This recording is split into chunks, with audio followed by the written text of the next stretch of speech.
welcome to episode 343 of Retro Encounter, RPG fans occasionally on-topic podcast. I am your temporary host for today, Peter Triezenberg, the maven known as I Have Fury on the interwebs. And I am joined today by a lovely crew, including the illustrious Patrick Gann. Hi, everybody. And Audra Boland, the reviews queen. Hello. All right, so today, dear listeners, we're here to talk about Fabula Nova Crystallis. Fabula Nova Crystallis, as I'm sure some of you are aware, was a series of games made by Square Enix during the early 2000s, 2010s, and it was designed to be a kind of overarching mythology that would connect several games in the series. These games include Final Fantasy XIII and its sequels, Final Fantasy Type 0, formerly known as Agito 13, and Final Fantasy Versus XIII, the game that would be later be reworked into Final Fantasy XV. Each of our panelists today, we all have a certain degree of experience with these games, and we're going to be going down the different entries in this series and just discussing them today. So before we get into the nitty-gritty discussions, however, I want to ask each of our panelists, what is your overall experience and opinion on the Fabula Nova Crystallis branding? Starting with you, Pat. Well, I was at E3 2006 when they first revealed the name and the concept, and Oh, wow. ran trailers for 13 Versus 13 and Agito 13. Of the three, I was most excited about Versus 13, which we're going to touch on at the end there. As the concept morphed, I was still fairly committed to wanting to see what they were doing with this concept, and I got really confused somewhere along the lines, and I never really knew who was in charge of what or where various projects ended up. I never played Type 0, but or Type O, but I did play the 13 trilogy, and I did go on to play 15, because in my heart of hearts, it would always still be Versus 13. Yeah, I was pretty much in the same boat with you there. What about you, Audra? What is your past experience with this sub-series of a series? Well, I remember being really intrigued when they first announced them. And I was actually most curious about Agito 13, which is ironic because Type 0 is one of the ones I haven't played yet. All right, interesting. I finally finished Final Fantasy XIII about 2 days ago. I know, I was there. Which was great. And I've played Lightning Returns and finished that, and played Final Fantasy XV to completion, although I have mixed feelings about that because I did actually want to see what Versus 13 was like too. Yeah, yep, you and me both, and we'll get into that a little bit later down the line. But I'm very curious to hear that you played Lightning Returns, but not 13 too. How was that experience? It was pretty good. I feel like they kind of cover a lot of what happened in 13 too. At least the big plot points in Lightning Returns. So I didn't feel like I was missing out too much, although now I do have a copy of 13 too, and I intend to probably go back and play it one day in the future. Yeah, no, honestly, I think it's probably worth going back to. But yeah, it's interesting. I haven't played Lightning Returns in so long that I really didn't remember how well it had set up itself or not. I just remember being disappointed by it. But we can get into that a little later down the road. For now, for my money, we've talked about this a little bit on the Final Fantasy XIII podcast. I've always had a bit of a soft spot for Final Fantasy XIII and its overarching mythos. And conceptually, I do find it very interesting.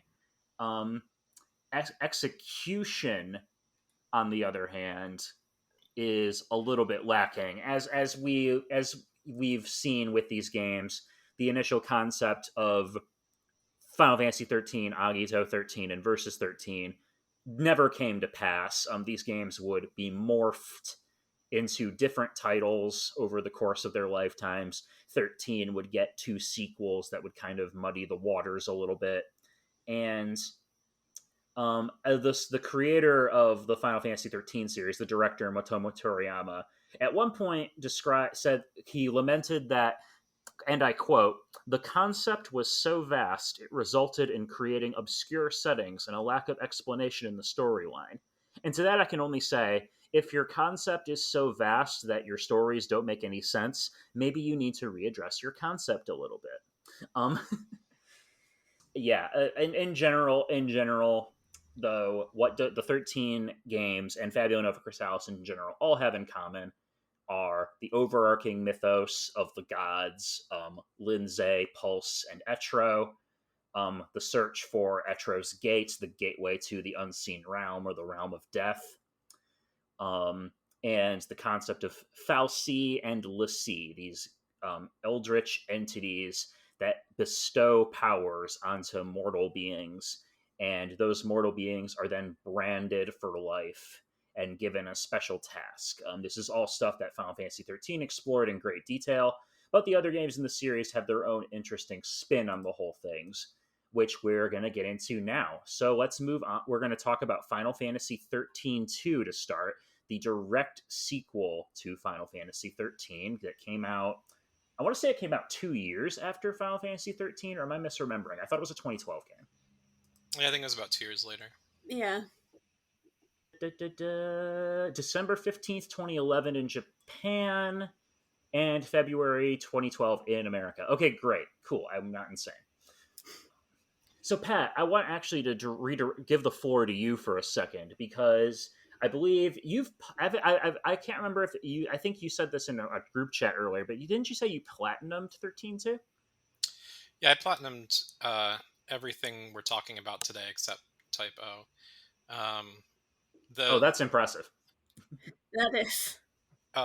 the 13-2 experience to me was a lot of fun because it's a time travel game, and this will be considered blasphemy, I'm sure, but I think it does time travel better than Chrono Trigger. Gasp. It doesn't do storytelling as well as Chrono Trigger That's within for damn those sure. time frames. Chrono Trigger, wins on plot and character, but I've always had problem with time travel stories where it was like you went and you did a thing in an era, right? A spot in space and time, and then it's linear from there. Like branching timelines are like required, and one of my favorite. A lot of visual novels do this well these days. I know Audra, you and I played the were those games Ashen Hawk and Black Butterfly, the psychedelica Yes. games. They did that well. The Zero Escape games, especially Virtue's Last Reward, broke out their branching timelines extremely well. Chrono Trigger, you don't do that. And like, imagine if you did. Imagine if like you broke out like one event where like in 12,000 BC you have the option to kill or spare Magus. Like, what if there are events that you could pursue both based on what your party is doing? Like, I'll go back and I'll spare him, but then I'll also go back a second time and kill him, or the other way around, and have these different branching opportunities to go through. So in 13.2, there was that concept that they introduced pretty early in the game where you could sort of like reset a gate and play through it again and try doing different things or beating a boss a different way. And it might open a new path. And then you get these branching timelines, and they lead to all kinds of different things. Some of them lead to really good bonus dungeons and fights further down the future, and others lead to like secret endings that can be really silly or really uh, sad. And I think you had to do a lot of this kind of retreading and trying things a different way to get to the game's main ending. So, from that perspective, it makes more sense to me. Like the idea that, yeah, you could revisit a time and just do things differently, and it would just sort of break out another dimension. And if people are like, well, Chrono Trigger's story just wasn't meant to do that, to that I say Chrono Cross, right? I was thinking that. I The didn't. entirety of Chrono Yeah. Cross is like, oh, we have a different dimension now because in one of them Surge lived. Let's send the time police to put a stop to it. That was kind of what 13.2 and Chrono Cross do have in common in that regard, is that, they are about exploring the consequences of decisions and consequences of changes in the timeline. Exactly. And I think Trigger didn't do that. And Cross isn't a time travel game, it's a dimension hopping game as a result of one thing that wasn't even a choice. It's just like an anomaly that happened, I think. Never quite understood that. I need to go play the game again. I know it just got remastered and it's only $20. It's definitely worth revisiting, and that's a whole another discussion for another day. But Yeah. One thing listeners might be a little confused about, if you've listened to the Final Fantasy XIII podcast and are now curious to jump into the sequel, Final Fantasy XIII 2, in my humble opinion, is not a very good sequel to 13. However, it is a very interesting game in its own right. It is, as Pat has expounded upon, a time travel story now, and a pretty interesting one. Essentially, Lightning, at the conclusion of Final Fantasy XIII, has gone missing, and her sister Sarah, now living on Pulse with the survivors from the fall of Cocoon, meets a time traveling hero named Noel, who claims to know her sister. And she winds up embarking on this time traveling journey with Noel in order to find her sister. And along the way, they encounter this villainous man named Caius, who is one of the coolest Final Fantasy villains in the whole series' history. Like, regardless of my problems with 13.2's story, Caius is not one of them. That man is awesome. He's pretty cool. He's voiced by Liam O'Brien, and he can turn into Bahamut. Outside of those aspects, I think, what makes Caius a sympathetic or even relatable villain is the tragedy that he's involved in with this other character, Yeul, who has a particular problem going for her, which Sarah in turn also has or will have going for her, which is like she has to die at age 20 because she has this gift of like prophecy or foretelling that I think she got from Etro. Yes, it was a blessing / curse from Etro, the goddess of death, that kind of serves as one of the main instigators of 13.2's plot. Yeah, Etro is very much central to 13.2, like whereas Lightning Returns, like the centrality is on Bunavelza. 13.2 is very much like Etro time, right? Yes, Bunavelza being the creator god that created the Pulsian and Cocoon deities. Yeah. So I gotta say, like, I disagree with you about it being a bad sequel. That's fair. I think a sequel that would have just put us with the same party, the same characters, might not have done as well. I think making them secondary. One of my favorite things about 13.2 in terms of like combat is that it maintains the three-party the three-party member system, with the 6 roles, everything that was good about 13, which they didn't like really give you until like chapter 10 or 11. When takes a long time. Yes. Yeah, amazing combat system from 13, but for most of the game you only have 2 characters at a time, and it's like, well, thanks for wasting this good combat system. Oh no, I agree. Sollosi, I agree too. 13.2 doesn't have that problem because pretty quickly, probably within the first hour or two, Sarah and Noel are together, and then it's like, hey, you can recruit monsters for slot 3, and the monsters that you recruit have one of the defined roles, and then so if you want to be switching out, like the switching out is mostly the monsters. Sorry to interrupt you. So you have like medic monsters and commando monsters and things like that. Yeah, and it's great. And then I think for certain parts of the game, like the main characters from 13 can swap in for that third spot. Like, I know, isn't Snow in for one part in like the jungles like 100 years later? Yeah, the bit with all the flan. Yeah, he's in there. Yeah, you're just riding on top of like this big thing, and it's like this auto scroller. I kind of like that Snow's part. Snow's redesign in 13.2 is a choice. Yeah, yeah, not necessarily a fan of that one. I much prefer his Lightning Returns outfit where he gets a pimping suit. Yeah, he's I really like him in LR. He's real handsome. But I really like I like this back and forth of like in this sort of meta sense, right? So in Mm-hmm.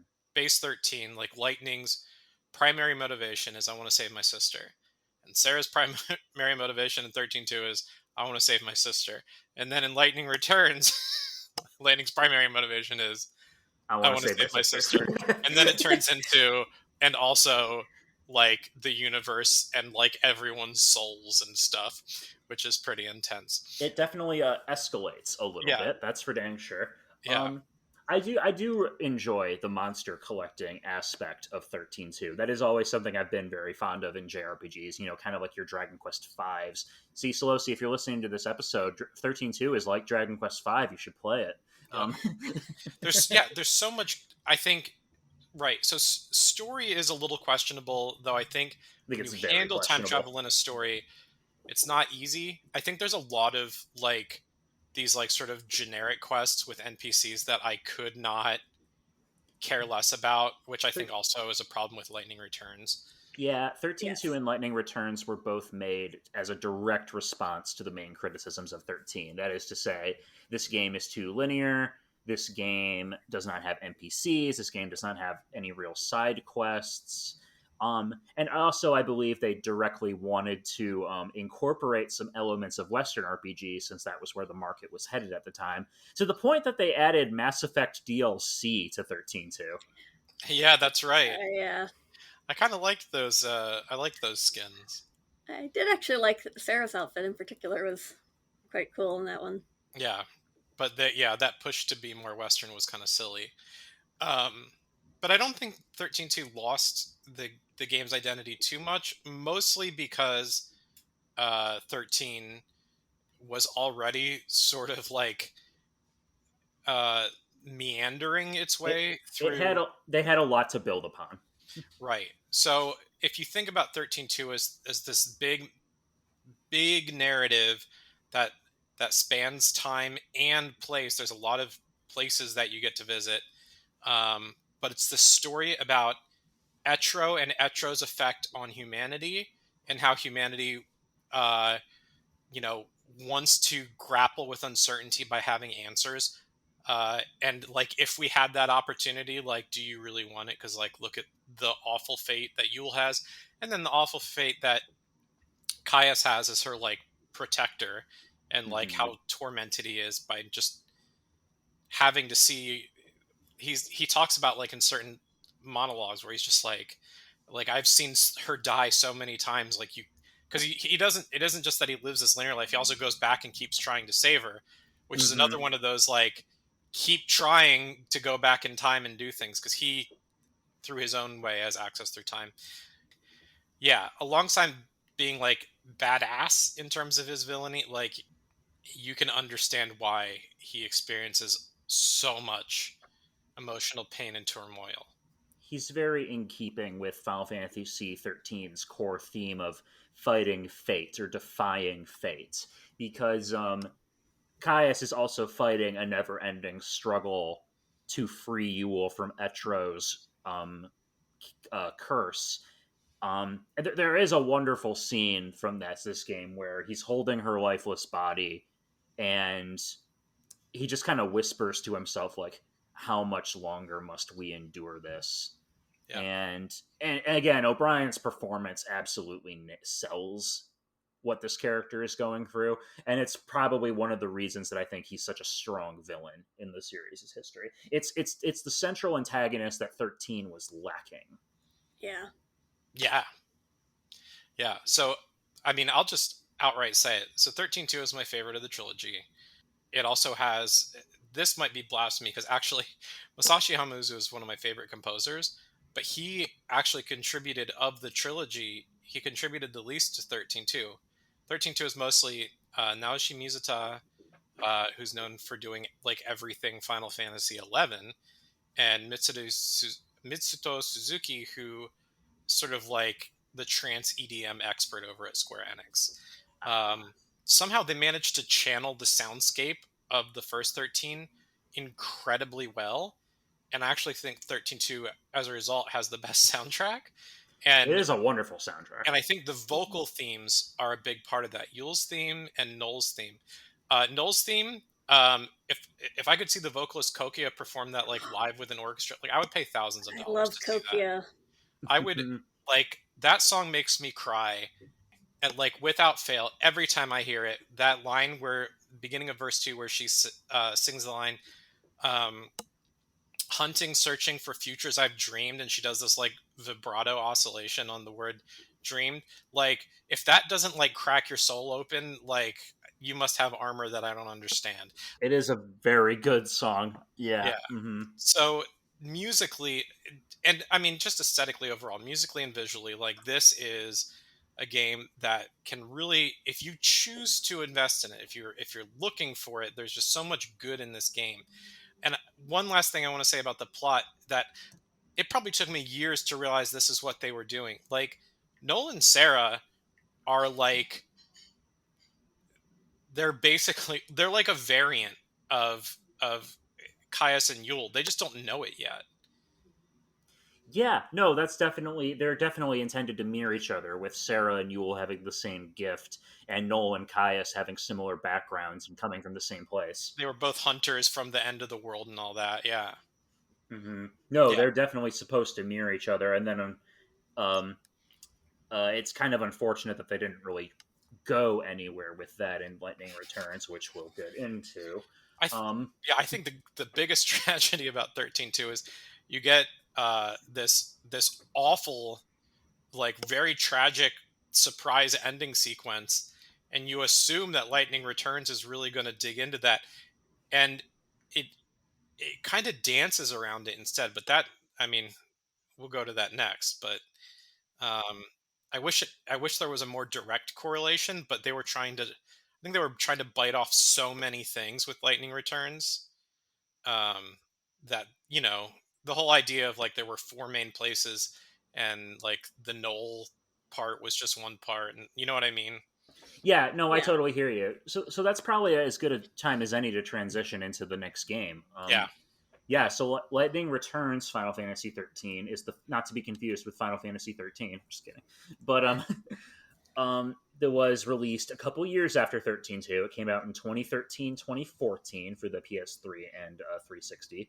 All of these games came out on the PS3 360, I should add, and later came out on PC, where they are still readily available, if you're so inclined, dear listener. But Audra, this is the game that you've had the most experience with, I believe. So I want to give the floor over to you a second. Let's talk about Lightning Returns.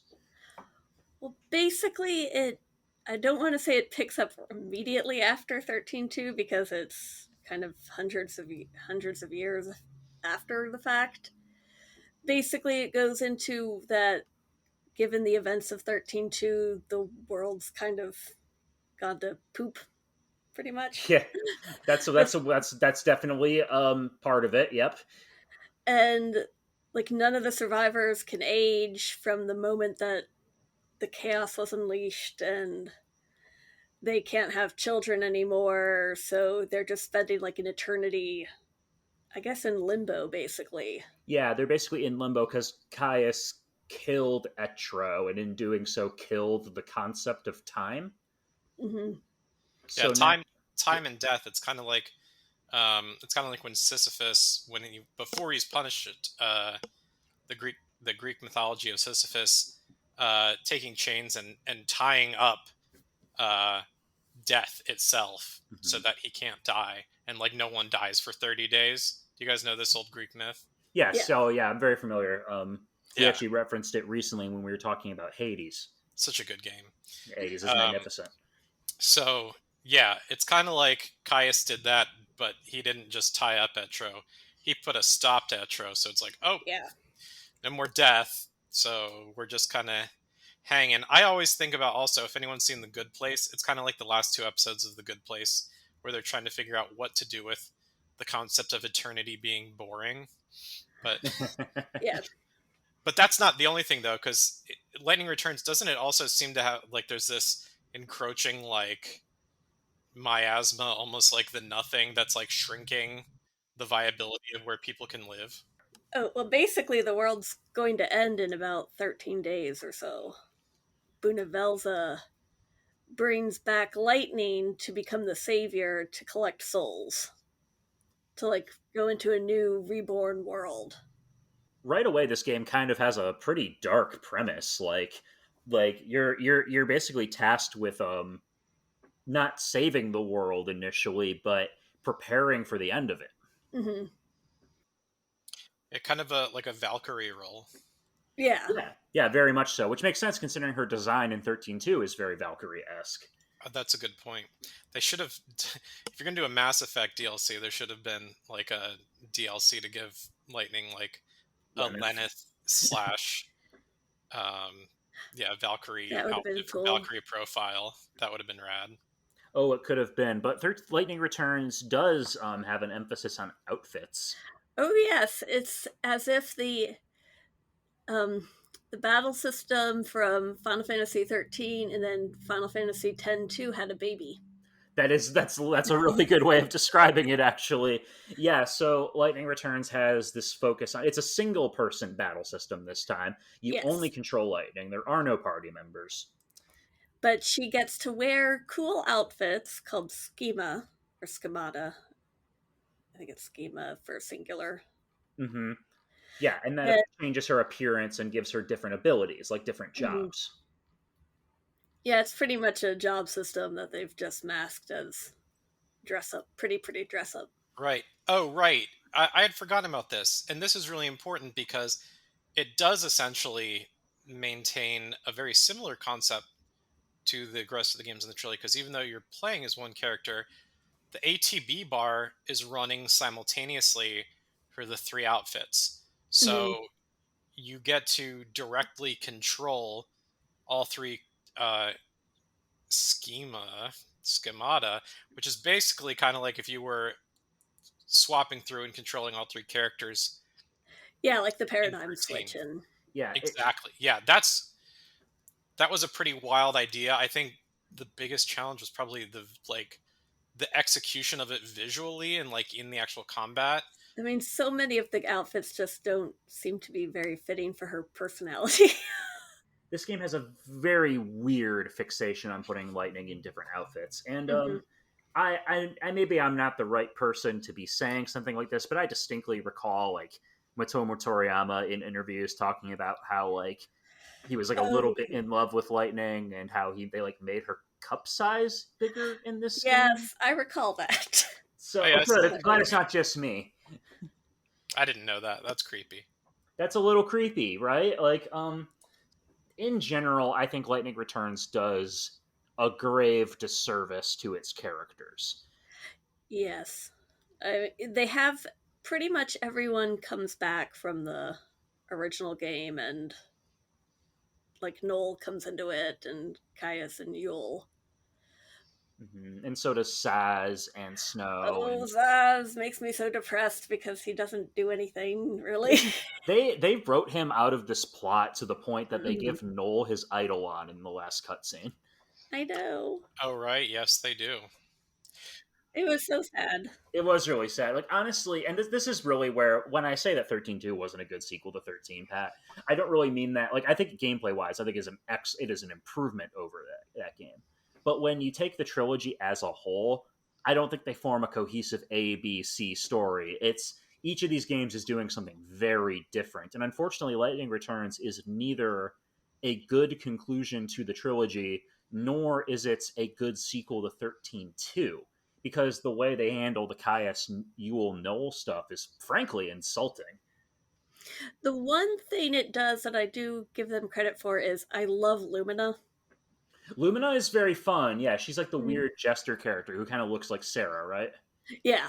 And then it turns out she has a very big connection to lightning that was kind of a neat twist. Yeah, I think um, from a storytelling perspective, uh, and considering like psychology of humanity, the character Lumina and what they're doing is really interesting. But I think you're right for being considered like a trilogy with quote unquote direct sequels. Like these are almost like three standalone games that are kind of like fan fictioning their way from one into the other. Which you could argue is in keeping with the Fabula Nova Crystallis concept. We want different That's stories. actually a good point. Yes, but however, when I look at something like the relationship between Final Fantasy XIII and Final Fantasy Type 0, which we'll get into later, but that game that was originally called Agito 13, like those games, it's more like an anthology where like these are completely different stories, completely different settings with different characters, but recurring elements. The other thing about that whole thing, which is that I find a little weird, this is not related to Lightning Returns specifically though, is that Final Fantasy kind of already is that. Um, Final Fantasy is already an anthology series of video games with disconnected plots, disconnected characters, but recurring concepts.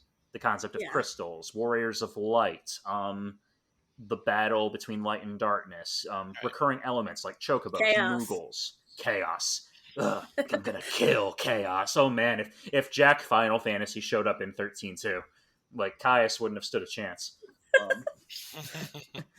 Um, oh my god, we had to get a Stranger of Paradise reference in here somewhere, didn't we? Definitely. But my point is just that, like, yeah, in terms the Fabula Nova Crystallis mythology sort of muddies the waters in that regard. In that, okay, yes, we do have this overarching element. We have these deities. Benevelza is a big element in Lightning Returns and goes so far as to be the final boss of the game. Spoiler alert. Mm-hmm. But as it stands, I don't think the significance of that is really impacted on the player. It really just becomes like, oh, okay, this is another JRPG teenager goes to kill a god story.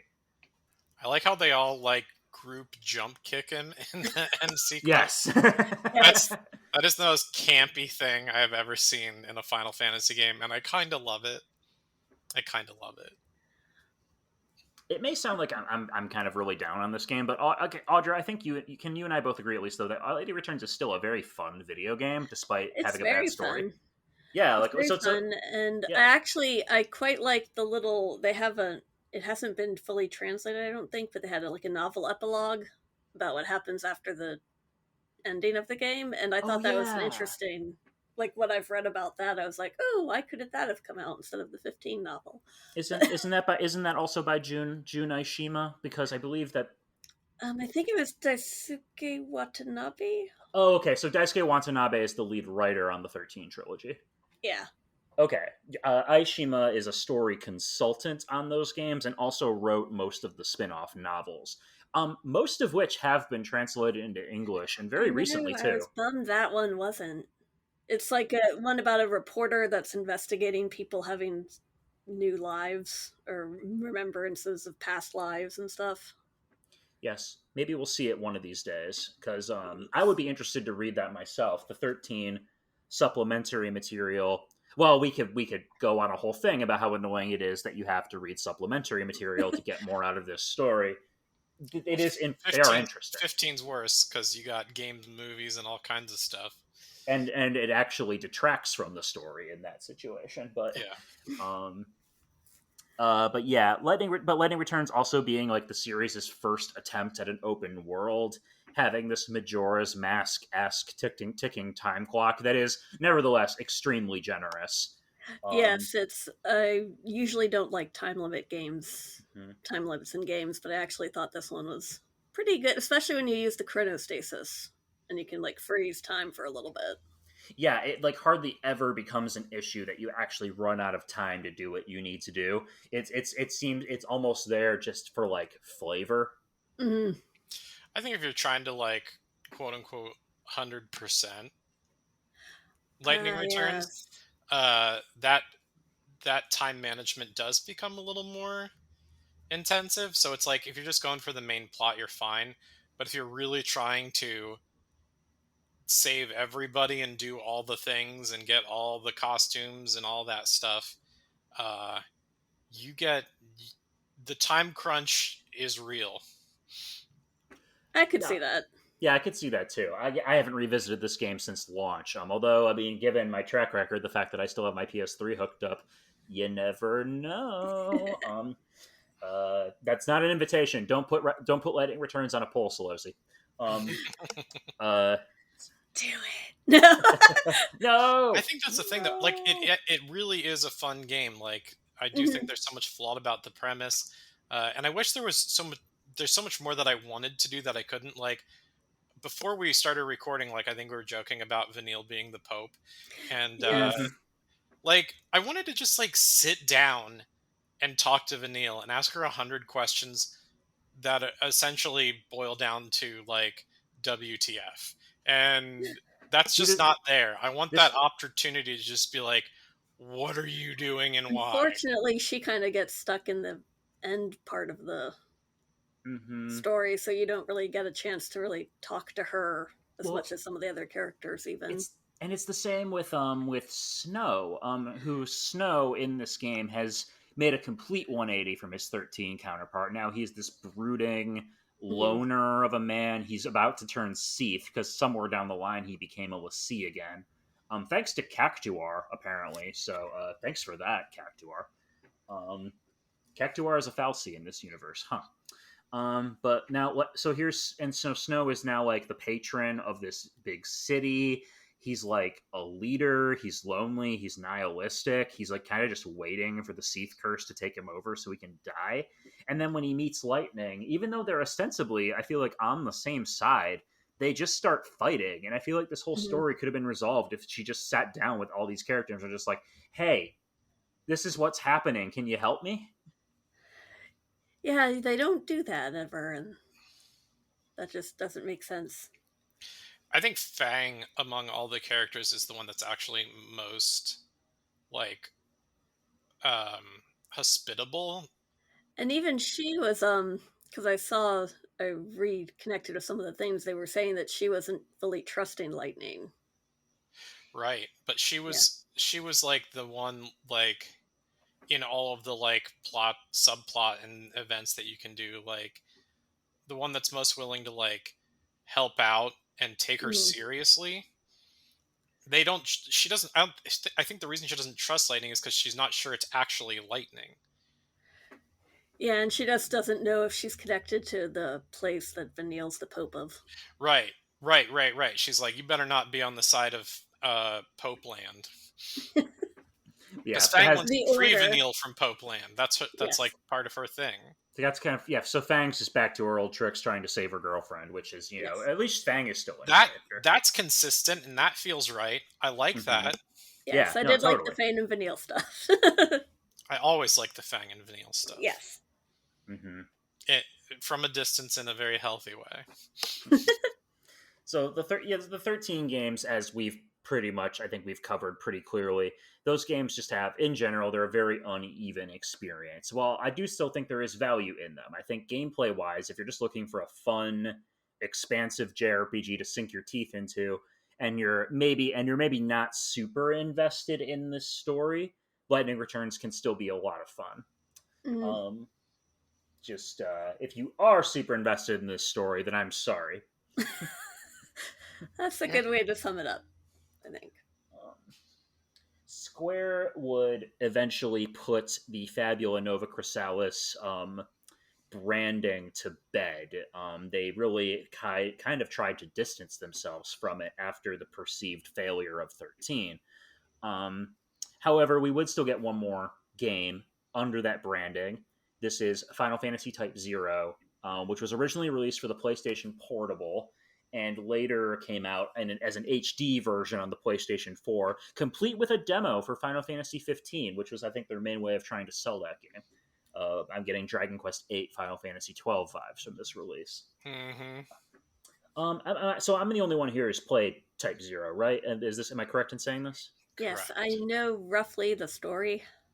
Fair enough. Okay, so I mean, I'll try to expound on it a little bit and try to keep it brief. But Type Zero is very interesting because this is probably the closest thing we ever got to seeing what the Fabula Nova Crystallis concept is like in execution.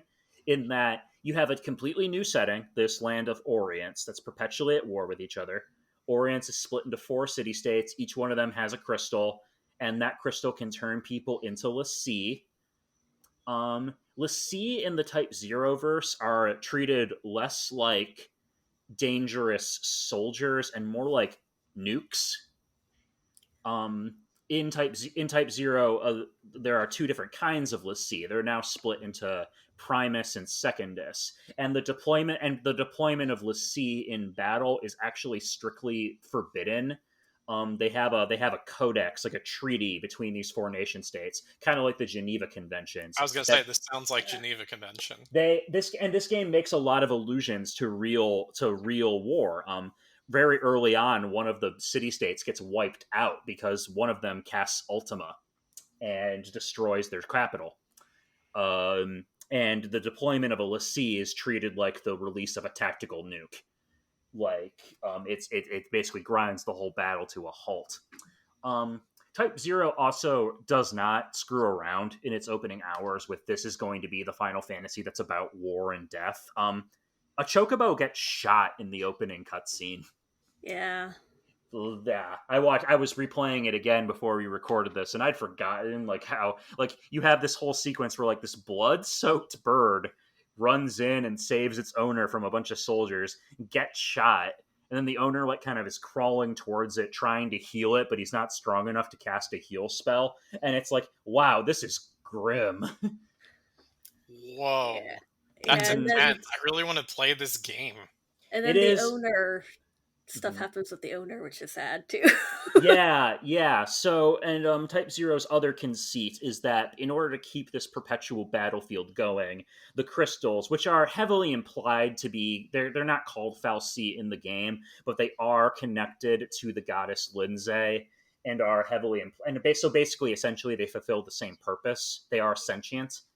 The crystals will wipe the memories of whenever someone dies in Orients, their memory is erased from everyone else's memory.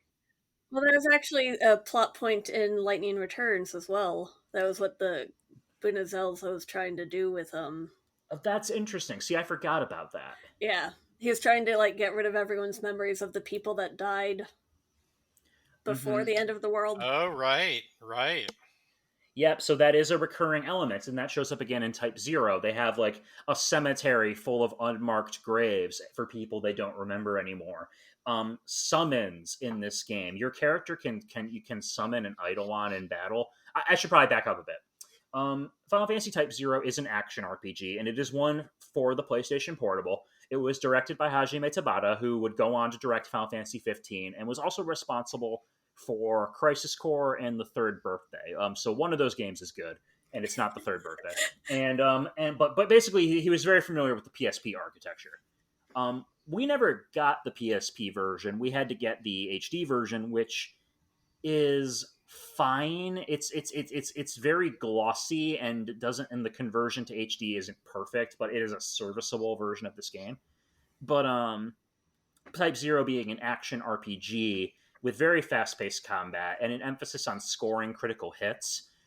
Basically, enemies can do a lot of damage very quickly, so your idea is to keep dodging until you line up a perfect shot called a kill sight, and then land a critical hit to do massive damage to enemies. Type Zero also lets you summon Eidolons in battle, your classics, Ifrit, Shiva, etc., but at the cost of one of your characters' lives. It drains the character's HP and makes it so you can't use them in that battle anymore. Type Zero has a very expansive cast. You're playing as Class Zero, who are basically at a military academy in one of the Four Kingdoms, sort of like Class 7 from the Trails series. And so you have a whole bunch of different playable characters to choose from. But that's one of those things that I always thought was super interesting about this game, is just that death is an ever-present factor of their lives, and because they don't remember it, they sort of treat it glibly.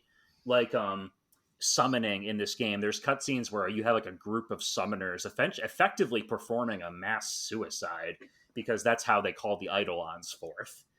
Like it's pretty freaky stuff. Wow. Yeah, I need to play this. I would highly recommend it, Pat. And also if you're the kind of person who wants platinums, Final Fantasy Type 0 is the easiest platinum I've ever gotten. It's you can easily do it on a first playthrough. I love it. As a game, Type 0 is a little bit frustrating. It's just because it's totally a handheld RPG, and playing it on console, its limitations are very obvious. But with all that being said, I still think it is a very interesting experiment for the Final Fantasy franchise. Also, I'm just going to say, if you do play it in Japanese. The English dub for Type 0 had like a budget of $5, I'm pretty sure. So it's not even the actor's fault. The script is clunky, and it doesn't sound like they were like reading their lines in the same room at all or anything like that. So it just sounds stilted. That's good to know. Yeah, so go into the settings and put on the Japanese voices when the first chance you get, and that's going to be your best experience for it. But Type 0 also has just an immensely tragic story. As I don't want to get into spoilers for you two since you guys haven't played it, but it definitely ends on a very down note, which I suppose is kind of in keeping with this series. It makes sense given the subject material. Yeah, that definitely. Tabata was very good, I think, at picking out themes and exploring them in his games. Yes. Yes. Which we can get into shortly. But yeah, I don't really have anything else to say about Type 0. I'm sorry if I'm like monologuing a little bit here, but it's a good game. We did a podcast on it like way back in the day when it first came out, so you could probably go hunt that down. Not a retro encounter, but I believe it was on Random Encounter. What I remember about it is that all the characters are named after playing cards. Like they are numbers, and then Jack, Queen, King, Ace, right? Yes, the main character being Ace, who uses like a deck of playing cards that he like throws. It is one of my favorite Final Fantasy main character designs. He's really cool. Yeah, and like the old trailers for Agito suggested there was this theme around old playing cards, but what that theme was never really made clear in the trailers. So I was glad they kind of stuck with it somehow. This game also has one of my favorite Takeharu Ishimoto scores ever. Pat, yeah. I don't know have you listened to the soundtrack? Yeah, and I'm going to get in trouble for this. I don't like The World Ends With You's soundtrack. Ooh, Pat. I know. I get don't know if we can be friends. So much hate for having this opinion. I just think they wanted so hard to write, especially for the vocals, they wanted so hard to be Persona, and they just aren't, and it's not even close. So, I have mixed feelings about Ishimoto, but I do love the music to Type O. I have listened to that soundtrack at least a dozen times. When the Theatrhythm Final Fantasy game came out and Curtain Call came out, and you could get... They already had some songs from Type 0, and you could buy more through DLC. Those were my favorite songs to play, I think. They had 2 songs from Live Alive, so you know. That's some good representation right there from old Square stuff. God, we need a new theater rhythm. Yeah, like now, please. Square, I want one. Please put it on Switch. Yep, I'll buy 2 game on Switch. I'll buy 2. Yep, I will buy all of the DLC you release for it. But yes, Ishimoto's score is phenomenal. Type 0 is probably the reason I'm such a big fan of his, although I'm also very fond of his Dissidia soundtrack. His work on Dissidia is really good too. But Duodecim soundtrack is a favorite of mine. Oh my god, yes. But his score for Type 0 is just full of these like sweeping, epic orchestral tracks and these vocal themes that are just phenomenal. The opening song, the beginning of the end, is just that's burned into my memory. And, Yeah, that sounds so good. And it's such a great cutscene too, with like the whole cast rising from the flames slowly before throwing their cloaks into the air and all pulling out their weapons. Like it's just a really neat, stylish opening that really grabs your attention. Well, gameplay wise, I don't think Type 0 is anywhere near the best game in the franchise. Again, it is still, sadly, the HD version is still plays like a PSP game, and all the limitations that come with that. Story wise and thematic wise, I think it is a terrific experience, and I would highly recommend it to you guys and to any other Final Fantasy fans who might be curious and might have skipped out on this. But we're not quite done yet, because Type 0 came packaged with Episode Deuce Sky, the demo for Final Fantasy XV, which is our first, at long last, our first experience of the game formerly known as Versus XIII. Boy, Versus XIII. This was like the holy grail for Final Fantasy fans for a long time. Everyone, we all wanted to know what this thing was, right? It's all I wanted for a very, very long time. It's all I wanted. Because the notion that Tetsuya Nomura, who at this point was still very famous as the creator of Kingdom Hearts and a very big character designer, was making like a dark Final Fantasy action RPG that, from the looks of those early trailers, was going to play very Kingdom Hearts-esque. That spoke to my imagination. And I think because we knew so little about it, aside from these terrific trailers and that haunting piece of music that Shimomura wrote, Somnus. Oh, I'm going to get to that. Oh boy, people were excited for it. But unfortunately, behind closed doors, Type 0 was struggling. The same reasons that all of the other Fabula Nova games have been struggling. Bloated development times, lack of clear direction, the tools they were working with, they were not equipped to create the kind of game they wanted. I didn't know this until I was doing research for this podcast, but apparently I was always under the impression that that Versus 13 was just supposed to be running on the Light engine, on the engine that was being used for Final Fantasy 13. No, they were trying to create a whole separate engine for this thing again. They called the Ebony engine, and it's just like, why would you do this? The business decisions Square was making at this time were very baffling, and unfortunately, I think Versus 13 just, for whatever reason, due to all these myriad issues, just did not materialize.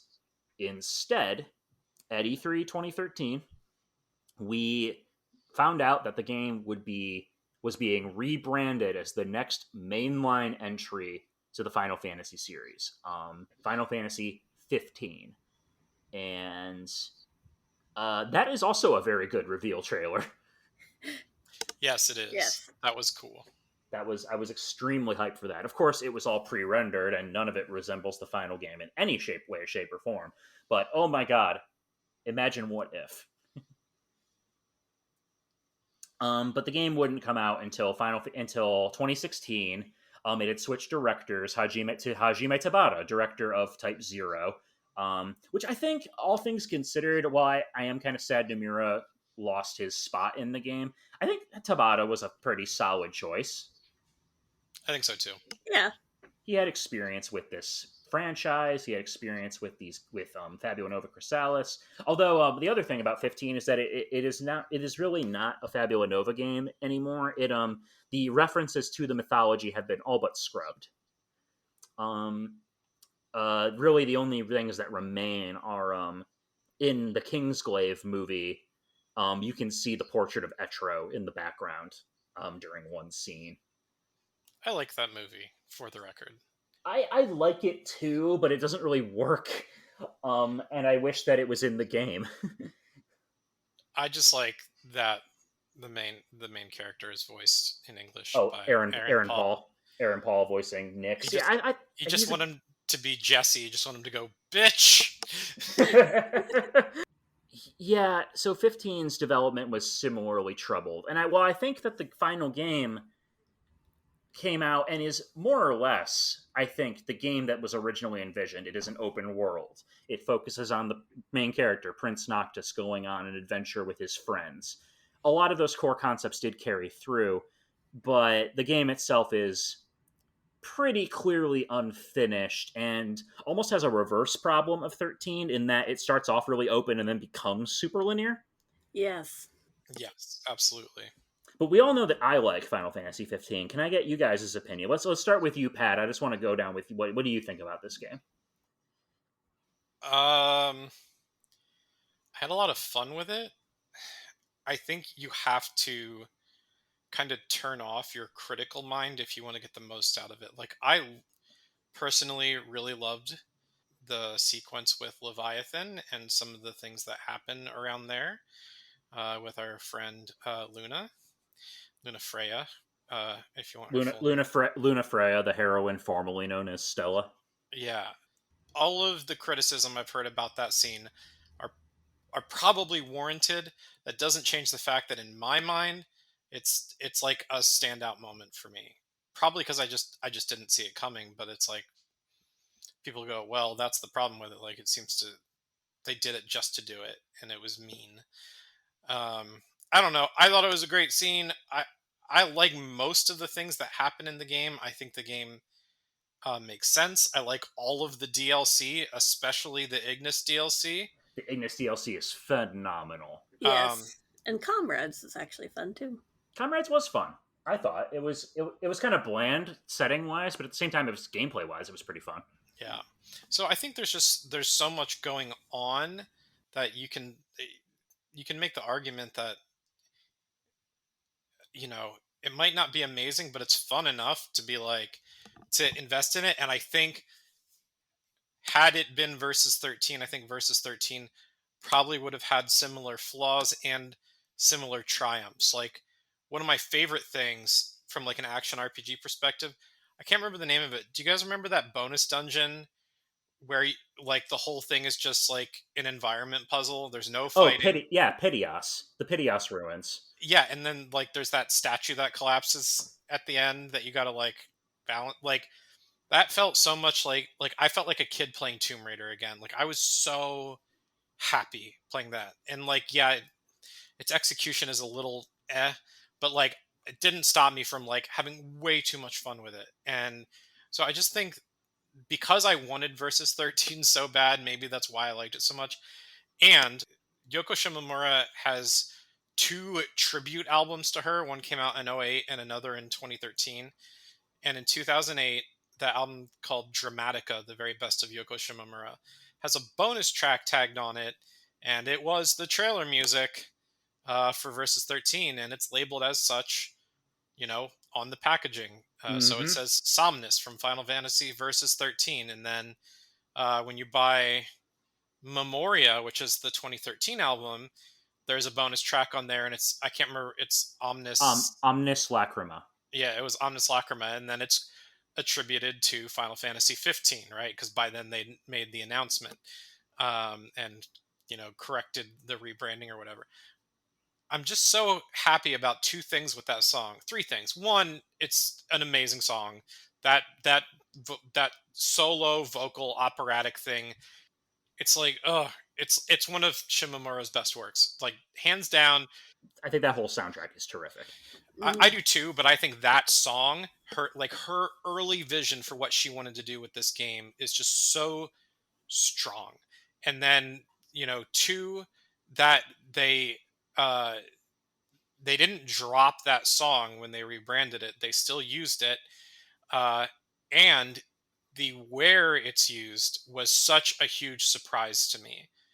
I didn't know when I was playing through 15 when and where it was going to show up. I went into that game fairly blind. I wasn't reading a lot. I didn't want to hear other people's opinions.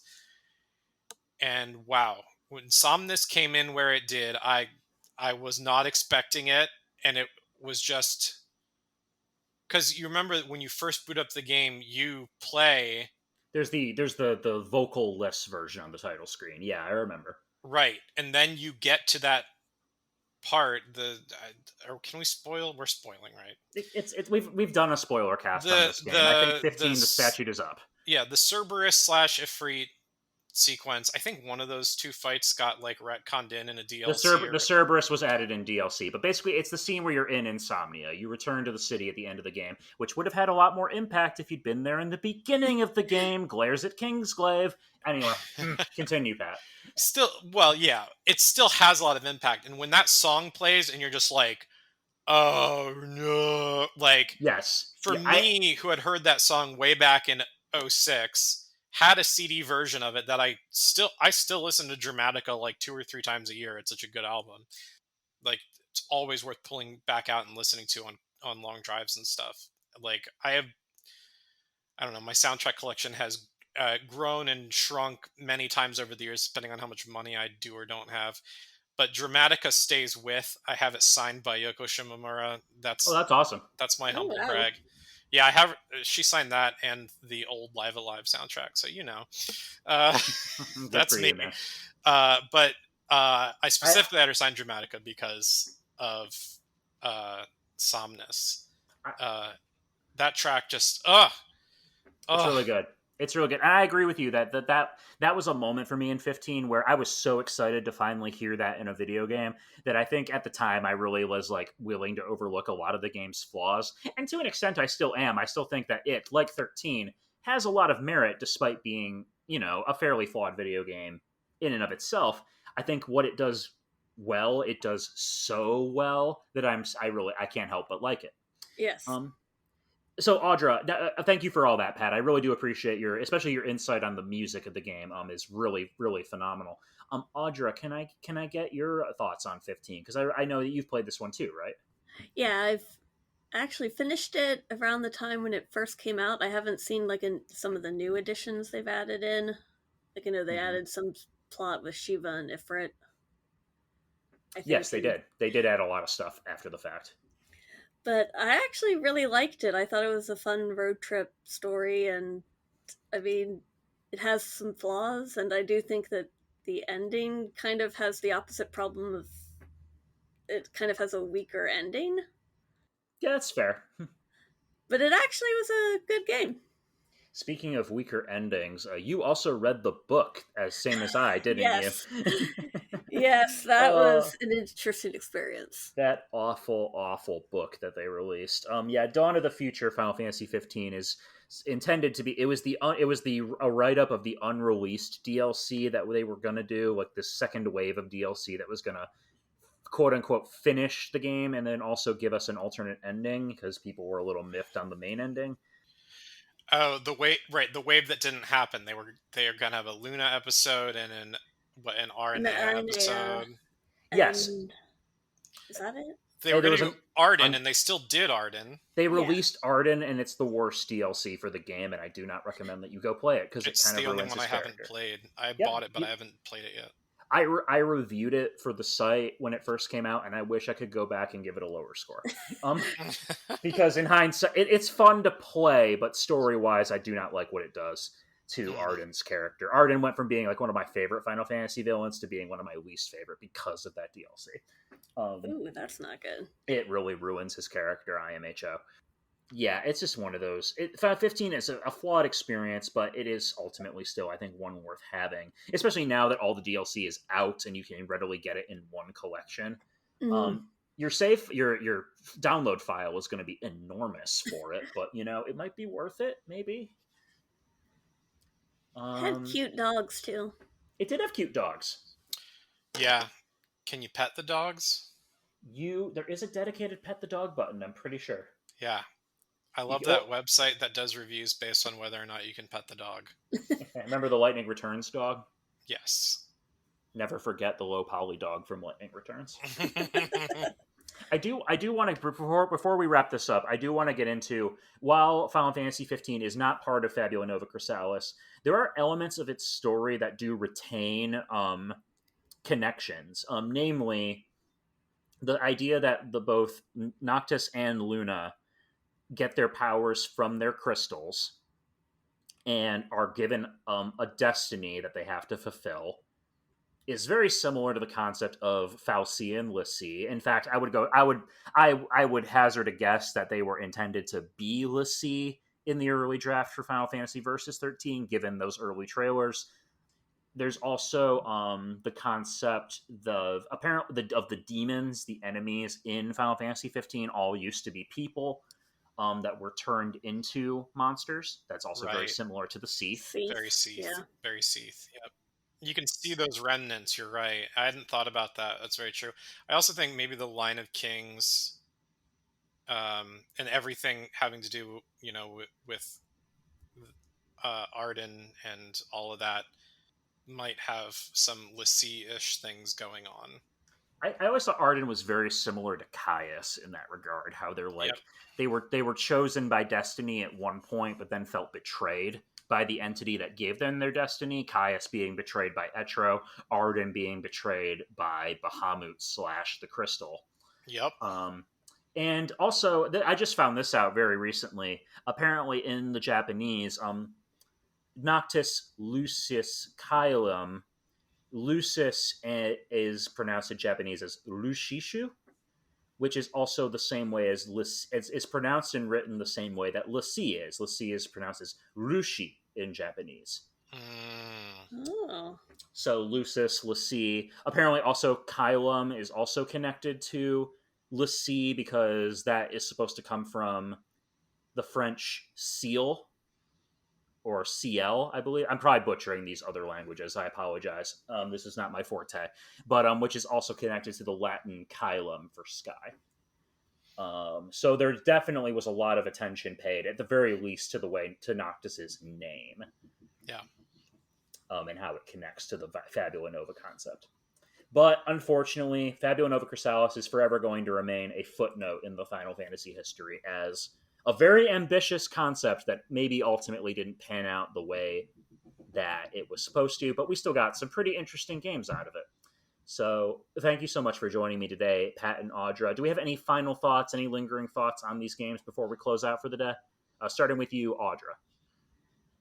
Well, they're at least fun, regardless of anything else, so That's a fair way of putting it. They're fun video games.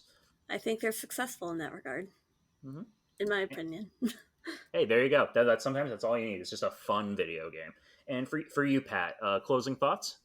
I hope that someday, a decade or two from now, when they're like VR remastering every Final Fantasy or something insane like that, someone goes through and does like a very proper game that looks at Lindsay and Etro and the one whose name I forgot.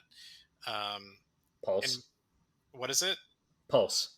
Yeah, Pulse. So, someone like really intentionally make a game called, don't even put the word Final Fantasy, just make a game called Fabula Nova Crystallis, and just like the game is a game about the central lore and goes big.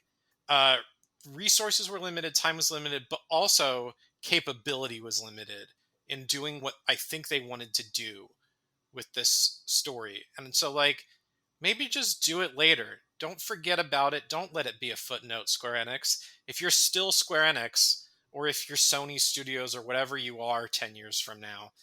Oh, let's not. I really hope not. I don't want them to be fun with this concept and do something big with this concept, because it was still a good concept.